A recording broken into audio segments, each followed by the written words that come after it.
We're confident we've implemented the most complicated weather system ever seen in a racing game.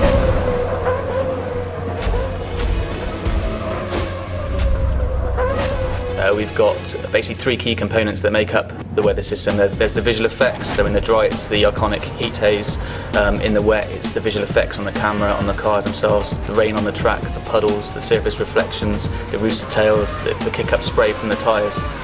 The second aspect is the simulation, so how those visual effects tie into the track simulation.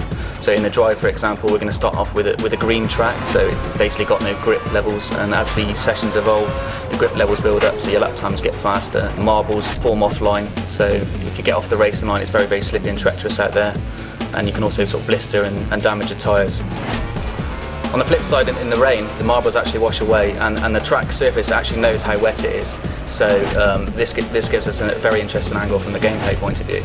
You need to have the correct tyres on. The different tyres have got different levels of grip, different operating temperatures, different tyre compounds disperse different levels of water. So the third part of the weather system is actually the effect it has on the gameplay. So we've got the visuals, we've got the simulation, and now how does it actually tie into the car handling?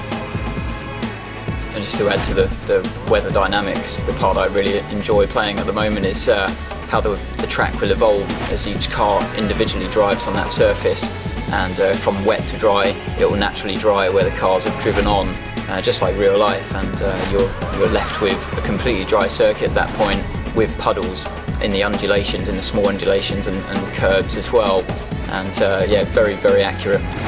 You'll actually find that the gamers on wet tyres on the drying track will try and seek out those puddles to cool their tyres and stop them from damaging. So it's all about the sort of strategy elements at those points where the track's changing from wet to dry. When you're in the car, you've really got no idea what the weather's doing, but the teams back on the pit wall, they know by the radar where the weather is coming in from and how long it's going to last. And that's something that will be added into the game as well, that you'll be aware of what the weather's doing roughly, and then you can make your call on that, just like you would in real life.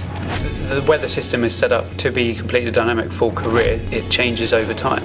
So you go to Spa, a typically very unpredictable track. You need to be prepared to alter your car balance as the race weekend progresses, so that when you're heading towards that Sunday race day, you think you've got a car set up that is going to be balanced for the predicted weather conditions. So players can be going along outside the points, and maybe they make a gamble, the clouds come in, the sky's darken, and maybe you preempt that the rain's going to come there and you change your tyres early, or vice versa, it's raining, it's beginning to dry, and you take a gamble maybe a lap too early that you're going to switch onto the dry tyres or the intermediate compound, and we're really going to get those sort of grey windows, and the player choice is going to be critical at those stages. It just changes the attitude of the car completely in terms of driving in the dry or fully wet or partially damp track. It brings that new element of launching a multiplayer game with Monaco in a heavy downpour, Monaco in the sun, or Monaco when the rain just starts coming down. I prefer to play those kind of scenarios because it changes the attitude of the car. And I prefer to be doing that rather than switching tracks into reverse or playing point to point and so on and so forth. I mean, it's a huge team, it's a huge effort that's going into this title, and to be able to play a creative part in, picking the avenues that we're going to follow when it comes to Formula One is a huge deal for me. It's about making the game that I've always wanted to play.